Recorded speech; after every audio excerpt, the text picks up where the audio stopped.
अस्सलाम वालेकुम व्यूवर्स, क्या हाल चाल है। उम्मीद करता हूँ कि अल्लाह के फजल व करम से ठीक हो गए। तो आज हमारे साथ हैं जनाब हसन साहब और ज़िशान भाई चरवाहा गोट्स। तो ये हमारी एक छोटी सी वीडियो जनाब। वेलकम ज़िशान भाई है टू गोटलैंड फार्म के ऊपर, इनको वेलकम कर रहे हैं हम।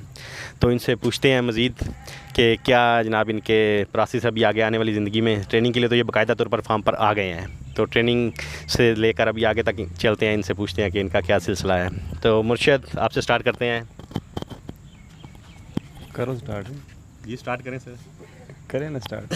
चलें आप स्टार्ट कर लें। सवाल करें तो जवाब दें। आप सवाल करें। आप मैंने इनसे सवाल हाँ जी, करना। आपको दिया, आपने सवाल करना है। अस्सलाम वालेकुम जनाब। वालेकुम अस्सलाम। हसन भाई कैसे हैं आप? ठीक हैं? ठीक ठाक हैं। तबीयत कैसी है? अल्हम्दुलिल्लाह। आप ठीक ठाक हैं? मैं बिल्कुल ठीक। खैरियत से आ गए हैं, फिर आप ट्रेनिंग करें। मैं असल में मीर कारवां के पास आया हूँ। गोटलैंड फार्म के मीर कारवां के पास आया हूँ। गोटलैंड मतलब गोट्स के हवाले से अगर पाकिस्तान में देखा जाए ना, ये बंदा मीर कारवां है। बाकी सारे लोग इसके पीछे कारवां के चलता रहेंगे।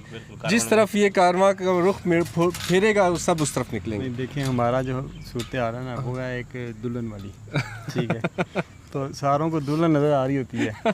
जो पुराने दौर में नहीं जाती थी डोली पे, लेकिन जिन्होंने कंधा दिया होता है डोली को, उसकी वजन के कंधों पे वो बांस होता है इतना।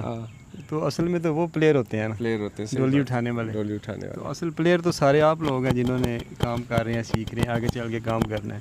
हमने तो जो करना था वो एक किस्म से कर लिया, एक मॉडल बना दिया। तो ये इसी मॉडल को फॉलो करना है आप लोगों ने।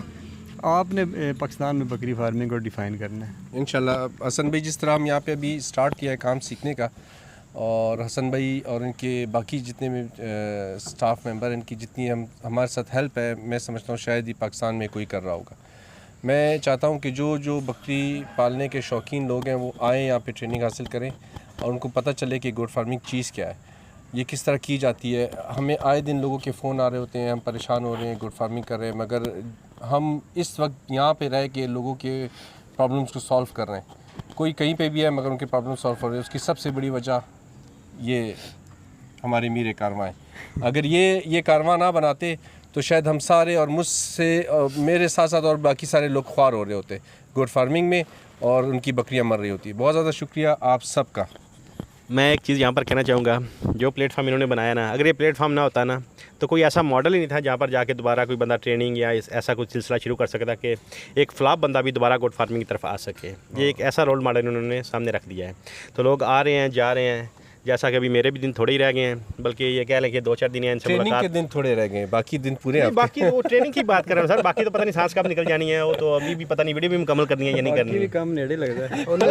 माशाल्लाह सेहत काफ़ी बनी है। सुबह नाश्ता टाइम से, दिन का खाना 1 से 2 बजे के दरमियान रेडी है। शाम को 7 से 8 बजे रात का खाने खा के इन्होंने यहाँ पहलवान बना दिया है। तो जज़ाकल्लाह सर। ना दरसो खाने के हैं। वैसे प्रोटीन तो हमारी कम नहीं होती है, तो कंफर्म बात है। बाकी और चीज़ प्रोटीन हमारी इधर आज तक कम नहीं हुई है, गारंटी है जी यहाँ पर। तो बंदे को एक्टिव रहने के लिए प्रोटीन लाजमी चाहिए, तो इन्होंने इस चीज़ का खास ख्याल रखा है। तो अभी वो चीज़ नहीं मैं बता सकता, बड़ी लंबी तो आज भी मैंने अच्छा चले रहने दे, नहीं बताते। तो बहुत ज़्यादा शुक्रिया आपका, आपने वेलकम किया, और हमारे जितने भी टीम मेंबर्स हैं उन सब का शुक्रिया। हम सब बहुत अच्छे तरीके से यहाँ पे काम सीख रहे हैं, और सबसे ज़्यादा शुक्रिया हसन भाई का, फरहान भाई का। अल्लाह ताला इनको खुश रखे। बहुत ज़्यादा शुक्रिया। आमीन जी, आमीन, जज़ाकल्लाह।